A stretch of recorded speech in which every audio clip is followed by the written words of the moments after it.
Halo semuanya, perkenalkan nama saya Muhammad Teso Abrar. Di channel ini, di channel yang saya belum tentukan namanya, saya akan menjelaskan tentang hal-hal berkaitan dengan STEM, Science, Technology, Engineering, dan Math. Tapi ya tentunya kita sama-sama berkembang.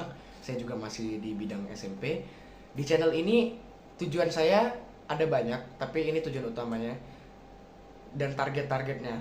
Jadi target tahun ini adalah untuk saya memenangkan Olimpiade Sains IPA tingkat SMP. Tahun selanjutnya targetnya adalah saya memasuki SMA Jubel. Target tahun selanjutnya adalah saya memenangkan Olimpiade Sains Kimia. Target tahun selanjutnya adalah setelah saya memenangkan itu dan saya akhirnya lulus dari SMA tersebut, target saya adalah untuk kuliah di Universitas Gadjah Mada jurusan jurusan Kimia Fakultas MIPA. Di mana S2 dan S3-nya, S2 saya berencana untuk pergi ke ETH Zurich, sedangkan S3-nya saya mau mengambil antara melanjutkan studi saya di ETH Zurich maupun saya melanjutkan di dalam negeri. Dalam kata lain, saya ingin menjadi peneliti dan saya ingin menjadi tenaga pendidik.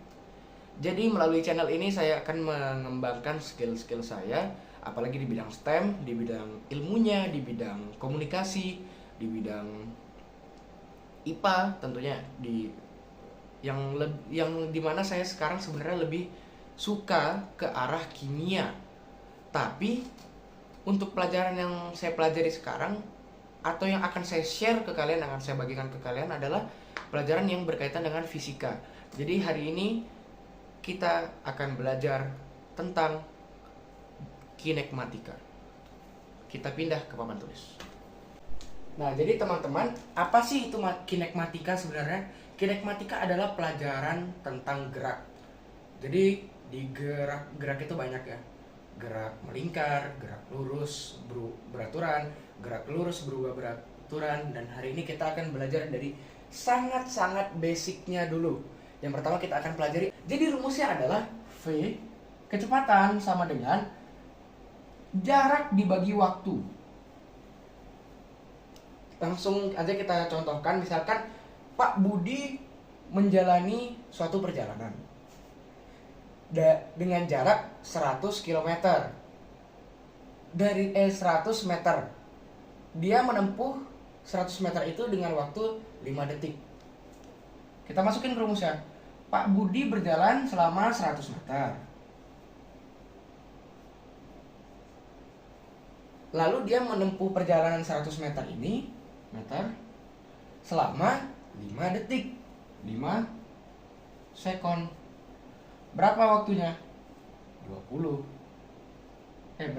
Berapa kecepatannya? 20 meter per sekon.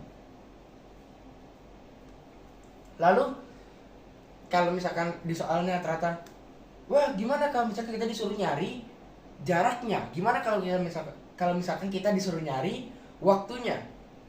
Nah, yang akan kita lakukan adalah namanya kita rubah rumusnya. Rumus awalnya tadi adalah V sama dengan S dibagi T. Kalau kita menggunakan prinsip dari aljabar ya. Untuk kita kan misalnya kita mau nyari S, kita mau ngilangin T ini ya.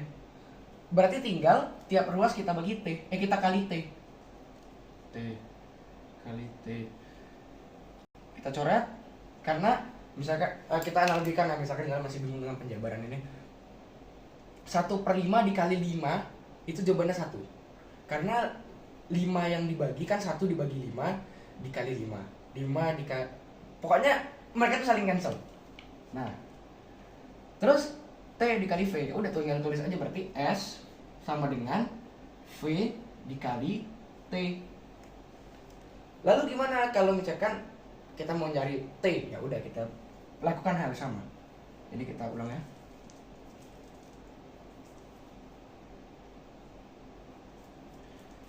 S per T. S per T. Nah, gimana kalau kita misalkan mau nyari yang gini? Ya tiap ruas kita bagi S karena dia di atas, ini simbolnya kali. Jadi ya udah kali S dibagi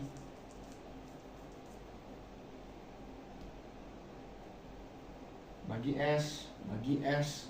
Tulis rumusnya. T sama dengan ini coret, ini lakuin. Ini seharusnya V-nya di sini ya, V-nya di sini. Bukan V di sini.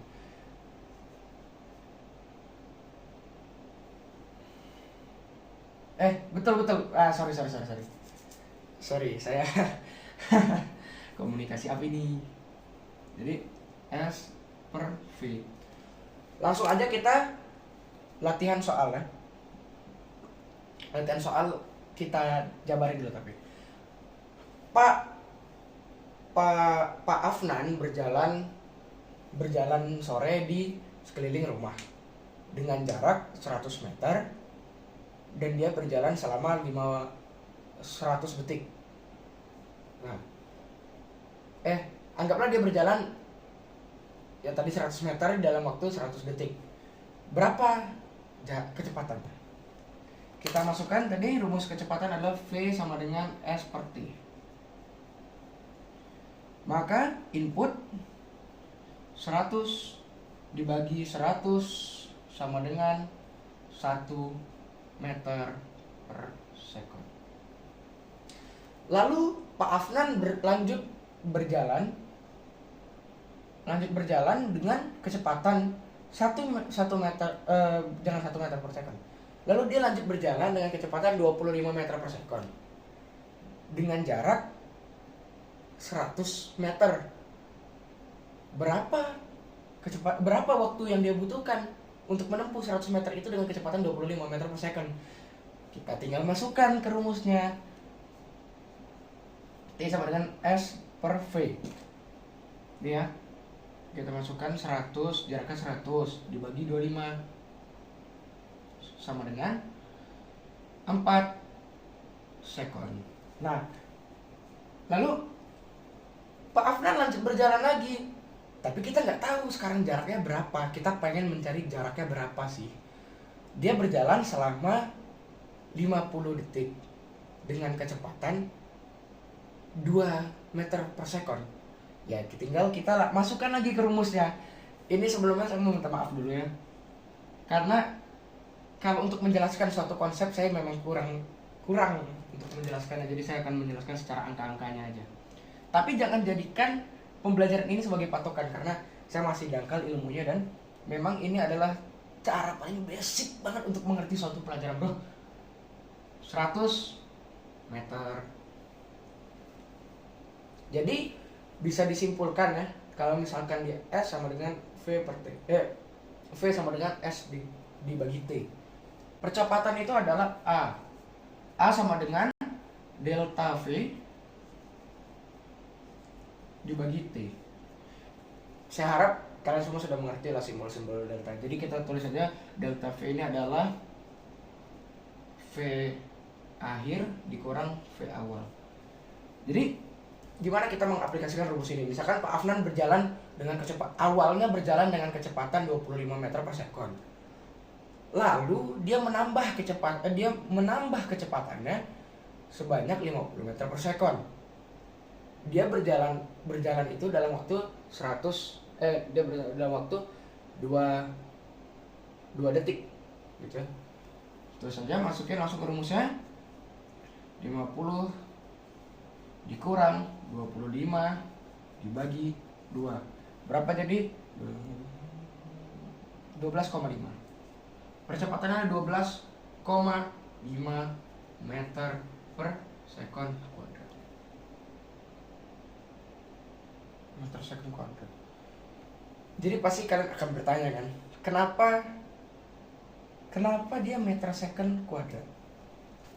MS kuadrat. Kenapa dia nggak MS juga? Nah, itu akan saya jawab di pertemuan selanjutnya dan saya juga akan melanjut menjelaskan kinematika karena malam ini sudah malam dan besok saya ada sekolah. Jadi ya, terima kasih sudah menonton. Tolong dukung saya terus untuk berkembang secara personal ya. Channel ini bakal saya hamburin juga ya.